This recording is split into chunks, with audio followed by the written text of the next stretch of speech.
यहाँ पर 3 प्रत्याशी मैदान में हैं। नरेश मीणा पहले ट्वीट करते हैं सोशल मीडिया पर और राहुल गांधी से डिमांड करते हैं कि मुझे टिकट दिया जाए, मेरा परिवार कांग्रेसी है। वो छपरा से लड़ चुके हैं, देवलियाना से लड़ चुके हैं, अब यहाँ पर लड़ रहे हैं। क्या चुनौती मानती है कांग्रेस पार्टी उनसे? देखिए, वो छबड़ा में भी, देवली उनियारा में भी, वो अंता में भी, और जब तक वो कह रहा है कि दोनों पार्टियां मेरे को जीतने का मौका नहीं देंगी तब तक मैं, लेकिन किसी को धमकाना, ये कहना मैं इसको राजस्थान में नहीं रहने दूंगा, हिंदुस्तान में नहीं रहने दूंगा, वो आकर के दिखाए, वो प्रचार करके दिखाए, वो तो यही बता दें कि मैं कांग्रेस में जाऊंगा, बीजेपी में जाऊंगा। एक अकेला तो मुख्यमंत्री बन के सरकार बना नहीं सकता। वो एक इंटरव्यू में कह रहे थे कि मेरी जो ये शैली है आक्रामक और तेवर दिखाने वाली, ये मेरे जो लोग हैं समर्थक है वो पसंद करते हैं ये शैली। करते होंगे तो जनता तो करती नहीं, उसके समर्थक करते होंगे। सामने नरेश मीणा है, वो कह रहे हैं कि करप्शन के आरोप लगा रहे हैं, बार-बार भ्रष्टाचार हुआ है, भ्रष्टाचार हुआ है। किस पे लगा रहे हैं? 3-3 चुनाव कहाँ से लड़ रहे हैं? जो सांसद है भाजपा के दुष्यंत सिंह, वो तो चलो प्रचार कर रहे हैं भाजपा के लिए, लेकिन पूर्व मुख्यमंत्री वसुंधरा राजे नजर नहीं आ रही। वो इनके आपस के झगड़े हैं साहब, दुनिया भर के झगड़े, 1 हो, 2 हो, 3 हो तो कोई बात करें। तो इनको छोटी मोटी मिलने जुलने की कमी रही होगी, उसकी वजह से ये नुकसान हो गया। अब लोग ये कह रहे हैं कि हमें प्रमोद जैन भाया और कांग्रेस पार्टी को वोट देकर के जिताएंगे और इस सरकार को झटका देंगे। कांग्रेस पार्टी के प्रत्याशी प्रमोद जैन भाया के लिए कांग्रेस के जो अध्यक्ष है प्रदेश के अंदर गोविंद सिंह डोटासरा, वो आ गए हैं अंता में और मोर्चा संभाल लिया है। काफी बयानबाजी हो रही है और आरोप प्रत्यारोप का सिलसिला चल रहा है। इनसे बात करते हैं चुनाव को लेकर। सर, अंता में क्या कुछ माहौल नजर आ देखिए, रहा है? अंता के लोग ठगा सा महसूस कर रहे हैं कि 5 साल के लिए हमने विधायक चुना था, वो 1 साल में ही जेल के सलाखों में क्यों चला गया, और 2 साल के लगभग इस सरकार को बने हो गए, एक काम नहीं हुआ। 5 साल में जो अच्छी योजनाएं थी, चाहे वो कोई सी भी योजना हो, स्वास्थ्य की बात हो, शिक्षा की बात हो, पेंशन की बात हो, सड़कों की बात हो, पानी की बात हो, किसी तरीके का कोई काम नहीं हो रहा है। केंद्र शासित प्रदेश की तरह यहाँ पर कार्य चल रहा है। सेंटर से पर्ची आती है तो वो काम होता है, नहीं आती है तो नहीं होता है। और ठेकेदारी प्रथा जो गुजरात मॉडल है, वो राजस्थान में पूरी तरीके से हावी हो गया। गुजरात मॉडल यही है कि ठेकेदारों को ठेके दो, गुजरात के लोग ज़्यादा से ज़्यादा आएंगे, मनमर्जी के ठेके लेंगे और अफसरों को घूस दे करके काम कराएंगे। और अब तो अफसरों में इतना ब्यूरोक्रेसी इतनी हावी हो गई है कि वो इससे मांगने लग गई प्रोजेक्टों में। तो मैं समझता हूँ कि भ्रष्टाचार का आलम है। मुख्यमंत्री बेसहाय हैं, कुछ कर नहीं पा रहे हैं। मैं समझता हूँ कि जो अच्छी योजनाएं कांग्रेस के समय में थी, उनका सब दम तोड़ती नजर आ रही हैं। तो लोगों को ये लग रहा है कि भाई हमने तो कभी सुना ही नहीं था कि मुख्यमंत्री भजन लाल जी को आगे करके कि ये मुख्यमंत्री बनेंगे, बीजेपी का राज आएगा। इस तो ठगा सा महसूस कर रहे हैं। और अभी प्रमोद जैन भाया ने जो 5 साल काम किए, कांग्रेस ने जो काम किए, उसके प्रति लोगों का बहुत आकर्षण है और लोग ये महसूस कर रहे हैं कि ये सरकार जो काम नहीं कर रही है, इसको एक झटका देने के लिए प्रमोद जैन भाया, जो अच्छा व्यक्ति है, सामाजिक आदमी है, सामाजिक सरोकार वाला, छत्तीस कौम को साथ लेकर के चलता है, गरीब के लिए हमेशा खड़ा रहता है और विकास के अनेकों काम कराए, तो ऐसे व्यक्ति को दोबारा एक मौका देना। यहाँ पर 3 प्रत्याशी मैदान में हैं। नरेश मीणा पहले ट्वीट करते हैं सोशल मीडिया पर और राहुल गांधी से डिमांड करते हैं कि मुझे टिकट दिया जाए, मेरा परिवार कांग्रेसी है। वो छपरा से लड़ चुके हैं, देवलियाना से लड़ चुके हैं, अब यहाँ पर लड़ रहे हैं। क्या चुनौती मानती है कांग्रेस पार्टी उनसे? देखिए, प्रजातंत्र में लड़ने का सबको अधिकार है। ये मतदाता तय करते हैं कि कौन कितने वोट लेगा और कौन जीतेगा। लेकिन मेरा ऐसा मानना है कि जो व्यक्ति किसी व्यक्ति के लिए कहता है कि ये क्या मांगता है, वो छबड़ा में भी, देवली उनियारा में भी, वो अंता में भी, और जब तक वो कह रहा है कि दोनों पार्टियां मेरे को जीतने का मौका नहीं देंगी तब तक मैं सबको परेशान करूंगा, तो ये तो कोई लोकतंत्र नहीं है। उनको लड़ने का अधिकार है, वो कितनी जगह से लड़े, कब नहीं लड़े।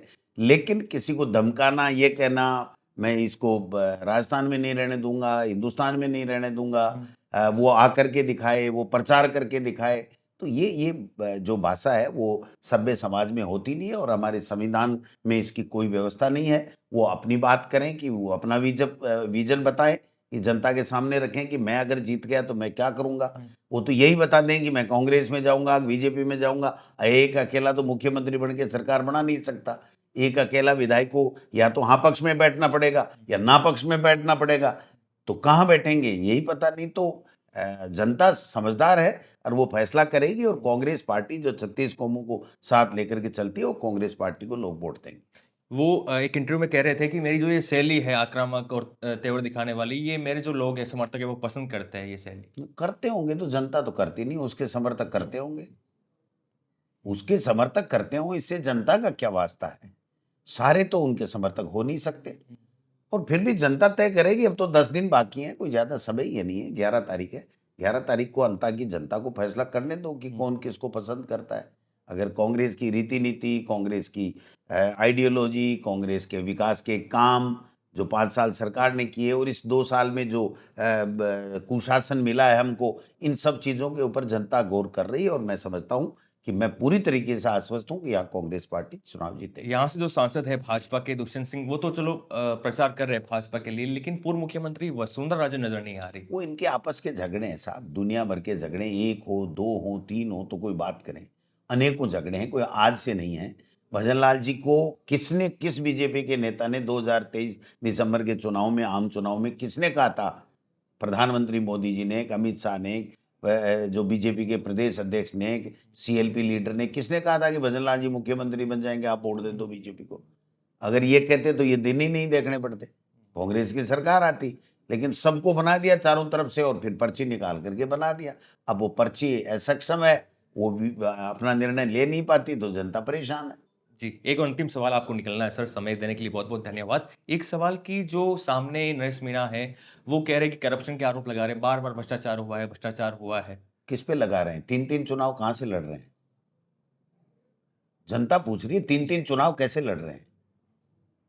हमारे प्रमोद जैन भाई तो बिजनेसमैन हैं, इनके तो बाप दादाओं की बस चलती थी, तब से फैक्ट्री भी है, दुकान भी है, हॉस्पिटल भी है।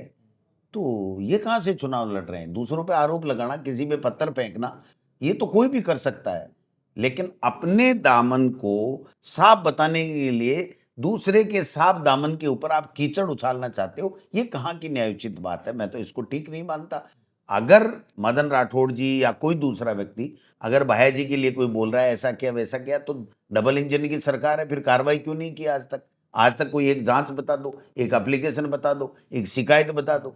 ये तो चुनाव आते हैं तो कर रहे हैं, 2 साल तो किया नहीं, अब चुनाव लड़ रहे हैं तो कर रहे हैं, नहीं तो नहीं कर रहे हैं। मदन राठौड़ जो है, वो इनडायरेक्टली संकेत दे रहे हैं कि मंत्री बन सकते हो। इसका मतलब बीजेपी यहाँ से बुरी तरह हार रही है। जब आदमी कमज़ोर होता है ना, तो इस तरीके की फालतू बातों का सहारा लेता है। ये पहले भी सुरेंद्र पाल टीटी को जी, इन्होंने भूपेंद्र करणपुर सिंह में हुड्डा साहब। उपचुनाव लड़ाया था, तब शपथ दिलाई थी मंत्री की, अग्निवीर बन गए। मंत्री नहीं, अग्निवीर बन गए, जिसकी कोई पेंशन नहीं, न कोई कार्यभार संभाला, न कुछ किया, कुछ भी नहीं किया, है ना? अगर इनको बना दें तो ये भी अग्निवीर बनेंगे, लेकिन ये बनाना नहीं है, इनको तो लोगों को ललचाना है, यानी लालच में आ जाए लोग। लेकिन अंता की जनता लालच में आने वाली नहीं है, वो अपना भला बुरा समझती है, और कांग्रेस पार्टी का उन्होंने 5 साल का विकास का काम देखे हैं, योजनाएं देखे हैं, प्रमोद जैन भाई का व्यवहार देखा है। कोई न कोई छोटी-मोटी मिलने-जुलने की कमी रही होगी, उसकी वजह से ये नुकसान हो गया। अब लोग ये कह रहे हैं कि हमें प्रमोद जैन भाया और कांग्रेस पार्टी को वोट देकर के जिताएंगे, और इस सरकार को झटका देंगे, जिससे ये 3 साल लोगों की अपेक्षाओं पे खरी उतरने के लिए काम करे। तो ये हमारे साथ थे कांग्रेस पार्टी के प्रदेश अध्यक्ष गोविंद सिंह डोटासरा। हमसे बातचीत करने के लिए धन्यवाद सर। और अब देखते हैं क्या कुछ होता है। 11 तारीख को मतदान है और मतदान ज़रूर कीजिएगा। बने रहिए खबरों के साथ। नमस्कार।